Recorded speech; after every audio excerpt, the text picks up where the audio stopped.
Hyundai Jeanlin Automobile vous présente votre reportage Savoie News.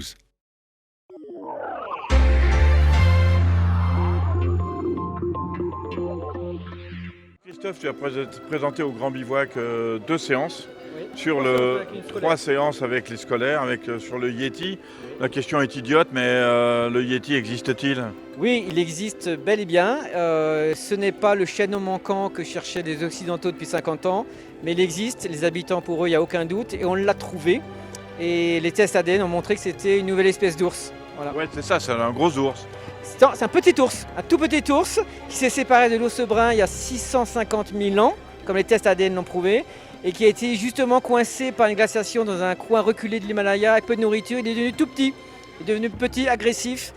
Et c'est ce monstre qui de temps en temps vient faire peur et terroriser les villageois aux Zanskar ou ailleurs dans l'Himalaya, qui a donné naissance au mythe du Yeti. Bah oui, c'est un petit ours qui a fait une grosse peur. Voilà. Et donc toi, tu as enquêté, tu as cherché, tu as vu des reliques. Enfin, des reliques, le mot n'est pas exact, n'est pas vraiment exact. Tu as des restes. Enfin, Voilà.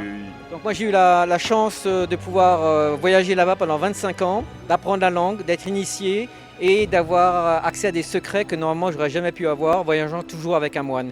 Et c'est un moine qui un jour m'a révélé un secret qu'un villageois avait tué 30 ans auparavant un Yeti. Et j'ai pu voir ce Yeti et ramener une touffe de poils qui a été analysée par un laboratoire anglais d'abord à Oxford, puis par une américaine en 2017. Alors tu es un montagnard, tu es un grand voyageur. Ici au Grand Bivouac, est-ce que la réaction du public, des festivaliers est un petit peu différent ou pas que dans tes autres conférences? Comment tu les as trouvés? Oh, c'est pareil, les gens sont admirables, ils sont curieux, ils sont intéressés. Les réactions des enfants pour la classe scolaire, c'était fabuleux. Par exemple? Ah bah ils ont plein de questions. Parce qu'eux n'ont pas lu forcément Tintin, c'est notre génération ça. Si, ils avaient tous lu Tintin au Tibet. Non, détrompe-toi, mais ils ont des réactions spontanées comme des enfants. J'ai même failli faire une petite gaffe en parlant du monstre qui n'existe pas, comme le Loch Ness, des choses que l'homme a imaginées, comme le Père Noël. Et j'ai une petite fille qui dit « Mais si, il existe le Père Noël !» Eh bien, je me suis rattrapé comme j'ai pu. Oui, il existe le Père Noël, comme le Yeti, il existe. Voilà. Bon, Admirable. tu pars pour de nouvelles expéditions? Alors, je pars pour des nouvelles expéditions déjà dans les Alpes. J'essaie de terminer un livre sur lequel je travaille depuis 30 ans. Un livre qui va raconter les plus beaux lacs des Alpes, avec les plus beaux sommets dans les plus beaux lacs des Alpes et des randonnées pour y arriver. Voilà.